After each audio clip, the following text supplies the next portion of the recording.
Welcome on board, Anand Roy, the MD at Star Health and Allied Insurance, on the show right now. Anand, great to have you on the show.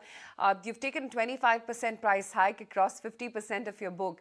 Give us a perspective of as to what this will do to your growth guidance and how well have customers accepted this? The price hike that we have taken in our product, Family Health Optima, uh, approximately 25%, but it has different hikes in different regions because the pricing is based on regions in this product. So it ranges from 10% going up to 35%. So we believe, and we have done some market surveys, that customers are comfortable with a price hike. Almost all players in the industry have taken a price hike. Customers are aware that cost of hospitalization has significantly gone up in the last couple of years. So I think, we are very comfortable with the price hike that we have taken. The sales team is geared up to convince the customers to ensure that, there is no drop off. So is there a change in the growth guidance given that, you've undertaken this price hike? Absolutely. So we definitely expect an uptick in our growth for the next financial year.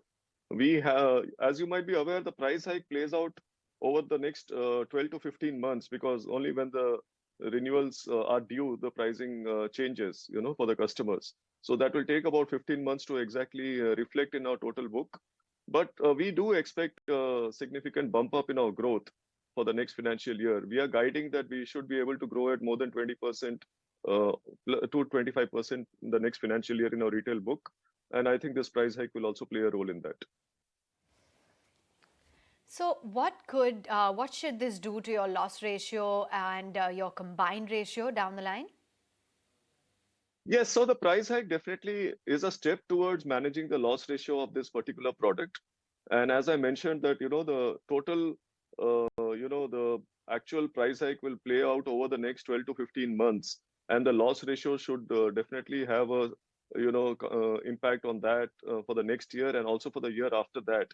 Typically, when we take a price hike, at least for the next 3 to 4 years, we see that the loss ratios of that particular product becomes manageable. So we expect that the Family Health Optima, which is one of our leading products, this price hike will help us to manage the loss ratios better. As far as our company is concerned, our guidance is that we should manage our loss ratio between 63 to 65%. And this price hike will help us to operate at the lower end of that loss ratio guidance. Okay, and finally, there's also an analyst report that suggests that the new accounting method ought to improve the company's ROE. Can you tell us what the change is and what the impact is going to be going down the line? No, so the regulations allow that health insurance business can be accounted in two forms. One is a conservative method where you do your reserving based on per day earning of the premium. So it is followed as a 1 by 365 method. And then there is another method which is a little more aggressive in nature. Star Health has been following the conservative accounting method, so we have not made any change as such. So we do not see any significant impact on the accounting change because we have always been following this. I think the analyst report probably talks about the IFRS, which is likely to happen in 2025 and which will have an impact in our bottom line. But that's a couple of years away. Right. Also, wanted to understand, the last time you came on the channel, you spoke about how you wish actually to, grow banca in the mix from 10 to about almost 25% now. And that's a substantial jump, right? How is it that you plan to execute going forward, and how quickly do you plan to get there? So our bank assurance and partnership vertical is already growing at 50% plus, which is significantly higher than our company's growth.